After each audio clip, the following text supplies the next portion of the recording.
Humanity had always been the voice of reason in the galactic community. Where other species resorted to war, humanity chose diplomacy.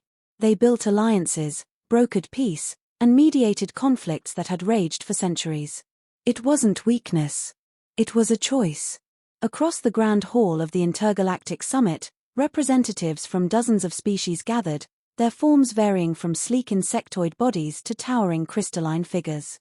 But all eyes were on one exchange, the negotiation between humanity and the Zelnari Empire. Ambassador Elias Carter sat calmly at the negotiation table, hands folded, his expression unreadable. Opposite him, High Warlord Krex of the Zelnari smirked. His species thrived on conquest, and to them, words were merely tools to stall before inevitable domination. You are surrounded by weakness, Krex scoffed. Your allies cower behind your treaties, your fleets remain docked while others wage war. And now, you would deny us what is rightfully ours. Carter remained composed. The resources of Earth and its colonies are not up for negotiation. We are willing to discuss fair trade, but not under threats. The warlord leaned forward, his jagged teeth bared in amusement. Threats? No, human. This is reality. You have prospered only because we allowed it. The Zelnari have conquered a dozen worlds without breaking a sweat. Your kindness will not save you. Murmurs spread through the assembly. Other species had witnessed human diplomacy in action, but few had seen it outright dismissed.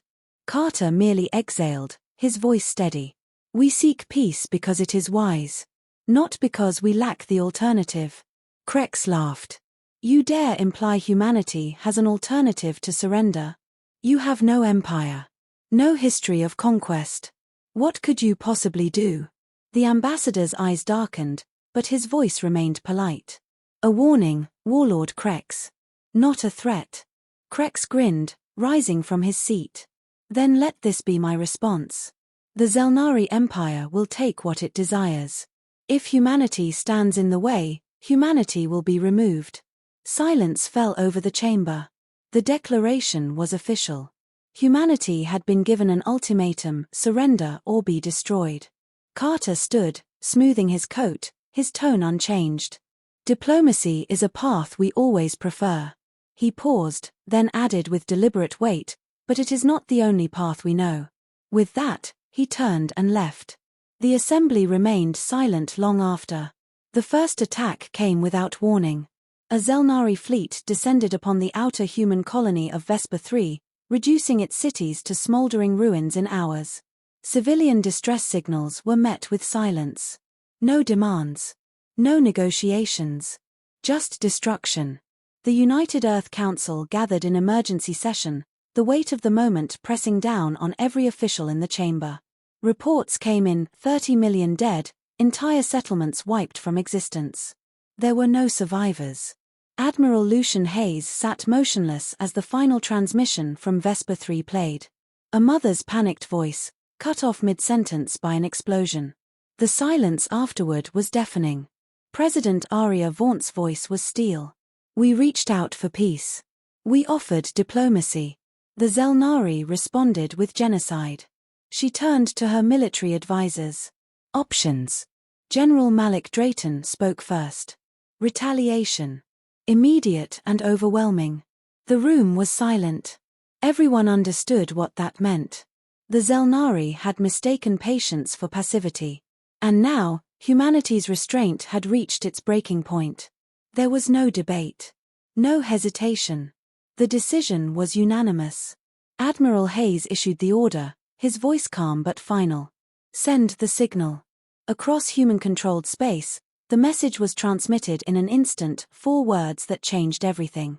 Politeness mode, off. On Earth, fleets that had long remained docked began mobilizing. Shipyards roared to life, their forges burning with renewed purpose.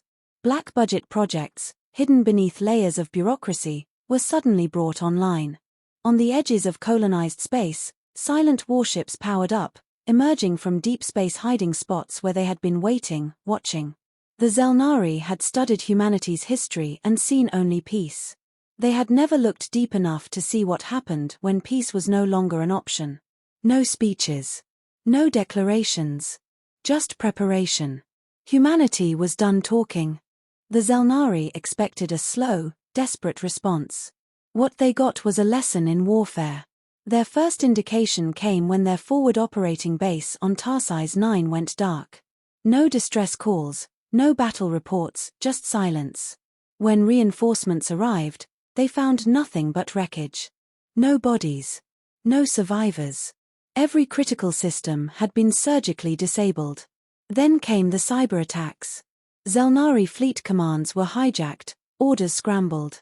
Entire warships turned against each other as their targeting systems were overridden. Supply chains collapsed overnight. Without food, fuel, and functioning communications, their once mighty war machine began to fracture. Human strike teams moved like ghosts, bypassing defenses, hitting key targets with brutal precision. Zelnari admirals were found dead in their own command centers, security protocols useless against an enemy that knew exactly where to strike. Every attempt to predict human movements failed. They weren't following conventional tactics. They were dismantling the empire from the inside out. Desperation set in. The Zelnari, once so confident in their dominance, tried to regroup, to push back. But every counterattack was met with overwhelming force. Stealth fleets emerged from uncharted space, erasing entire battle groups before vanishing again.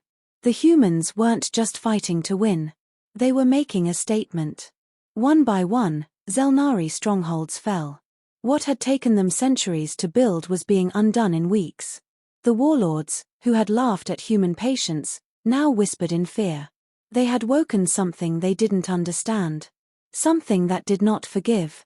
The Zelnari homeworld, once the heart of a proud empire, was unrecognizable. Their fleets, once symbols of conquest, were nothing but drifting husks. Their leaders, who had mocked human diplomacy, were either dead or in hiding. Humanity didn't just win. They erased the idea that the Zelnari had ever been in control. And then, just as suddenly as the war had begun, it stopped. A single transmission echoed across the galaxy. No demands. No threats. Just a statement. We tried to be polite. Remember that. The message needed no explanation. Every surviving Zelnari understood what it meant.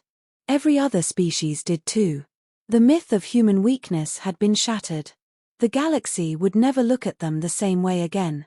Governments that had once dismissed humanity now rewrote their policies overnight. Treaties were signed before humans even asked. The balance of power had shifted not because humanity sought to rule, but because no one wanted to know what would happen if they were pushed again. In the quiet aftermath, a historian recorded the events in a simple entry. The day humanity's politeness ended was the day the galaxy learned fear. There was no celebration. No parade. Just a silent understanding that peace had been restored. For now.